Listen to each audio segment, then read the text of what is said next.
Greenhouse gas emissions are categorized into 3 separate scopes, known as 1, 2, and 3. Defining and allocating emissions to the appropriate scope is critical for ensuring the world's carbon is correctly accounted for. The protocol is set up to provide fair and accurate accounting while minimizing the risk associated with organizations double counting. So let's talk about Scope 3. These are indirect emissions that are not in direct control or owned by the organization. Scope 3 emissions are really kind of a catch-all for emissions that aren't classified as Scope 1 or Scope 2. And what Scope 3 emissions really allows organizations to do is capture the entire footprint of their operations.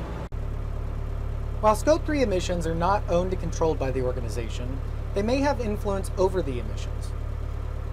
These emissions are often the largest component of an organization's total emissions and could include transportation and distribution, waste generated in operations, business travel, employee commuting, and more.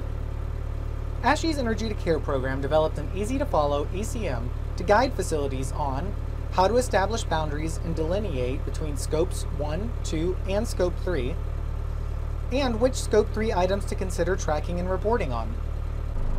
To learn more about the Scope 3 greenhouse gas emissions, visit the Educational Tools page on ASHI's Energy to Care website at energytocare.org/educational-tools and scroll through the ECMs.